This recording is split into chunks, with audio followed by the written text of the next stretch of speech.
I'm feeling good. I'm feeling good.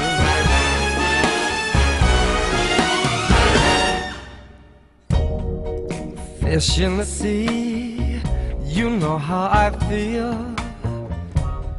River running free, you know how I feel. Blossom on a tree, you know how I feel. It's a new dawn, it's a new day, it's a new life for me. And I'm feeling good.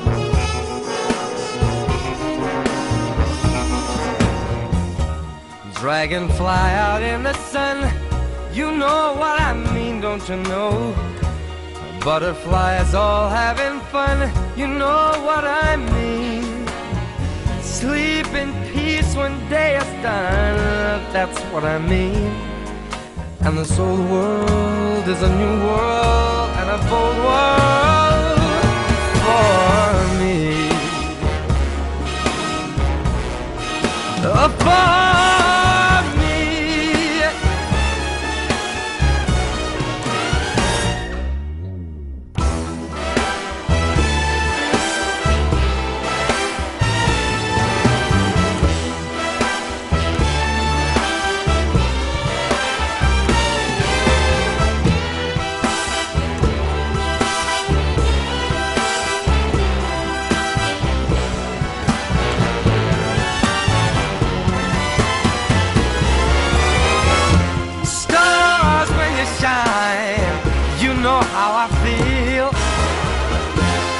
scent of the pine, you know how I feel.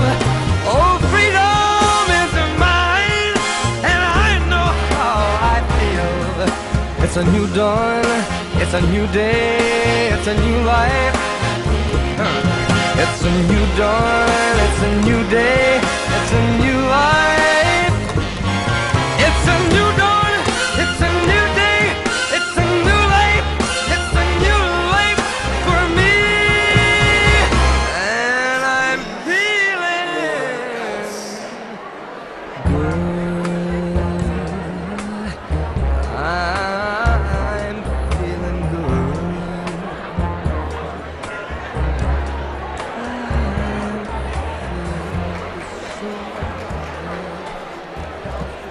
Good evening, ladies and gentlemen, and welcome to the 65th Edgar Awards. I'm Larry Light, the Executive Vice President of Mystery Writers of America. The Edgar Awards, of course, were born right after World War II, and they're named after that debauched 19th century reprobate and brilliant founder of our genre, Edgar Allan Poe. Now, these are our Oscars, but you don't have to be head-turningly attractive to win one. What you have to be is to be a dazzling teller of tales. And tonight, we have a whole roster of nominees who are just that very thing, and we'll see who comes away with the Eddie statue. So tonight, to honor MWA, the Edgars, and our mad patron saint, Edgar Allan Poe, I give you Kate Levin, the Commissioner of the New York City Department of Cultural Affairs.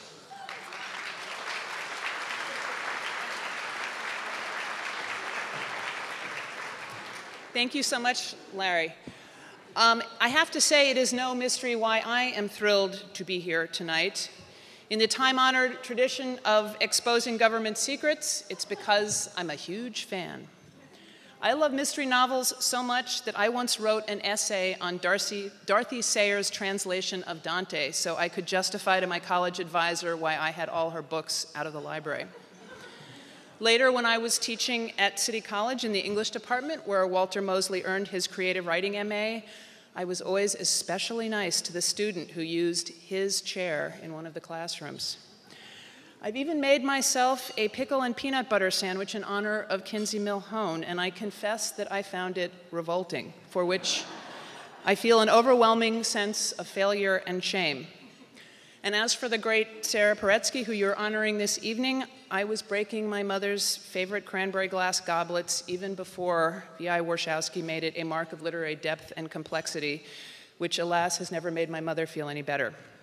So I am personally and professionally thrilled that for 65 years, the Edgar Awards have honored the very best of mystery and crime writing right here in New York City.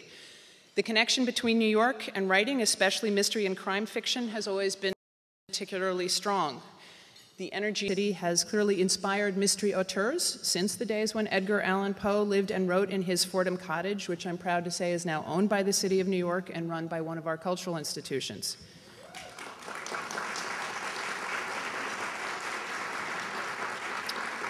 And it's never been a single-sided relationship. The stories that writers tell about the city have helped create our mystique and our identity as an international hub of creativity, even if our plummeting murder rate no longer validates some of the darker crime stories set in the city. And I can't say I'm sorry about that. But congratulations to everyone who will be recognized here tonight. And I beg you, don't rest on your laurels. Please keep telling stories to intrigue and entertain us. And on behalf of Mayor Bloomberg, I bring a prop to acknowledge the value of the work that we are here to honor. It's one of these official City Hall singing telegrams that I won't sing. But it says, in part, on behalf of New Yorkers, please accept best wishes for a terrific but not terrifying week of celebrations. Now, therefore, I, Michael R. Bloomberg, Mayor of the City of New York, do hereby proclaim April 25th to May 2nd, 2011, in the City of New York as Mystery Week. Congratulations.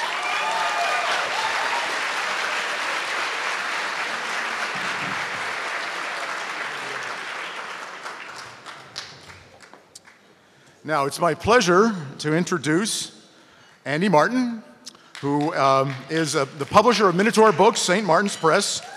Each year, dozens of aspiring authors compete in our contest to be published by St. Martin's. That's the grand prize. And Andy, who is one of the leading lights of our profession, will present it now. Andy.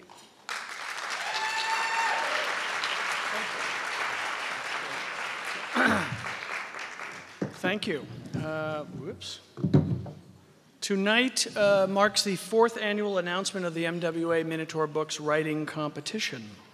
The craft of writing has been observed and written about by many notable writers. The great Ralph Waldo Emerson said, "The writer is an explorer. Every step is an advance into new land."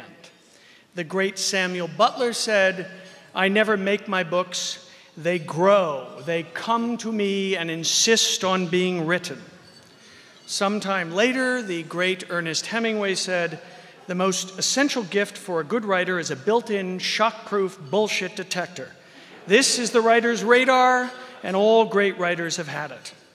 So that last one's not bad at all, but of course it was Gene Fowler, a little-known newspaperman from the early 1900s, who probably said it best, "Writing is easy. All you do is stare at a blank sheet of paper until drops of blood appear on your forehead."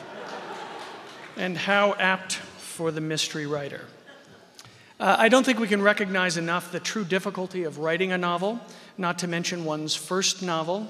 And that's what this competition is all about, a recognition of achievement, the discovery of an intriguing new mystery writer, and the reward of publication. And to get there, you need a lot of support. And our support comes by way of 5 overworked judges who went through their own form of forehead blood sweating by poring over 382 manuscript submissions to decide on and discover the final nominees. Our judges this year were Jane Cleland, Joanna Slan, Julia Pomeroy, Meredith Cole, Persia Walker. Thank you, judges, for all your hard work.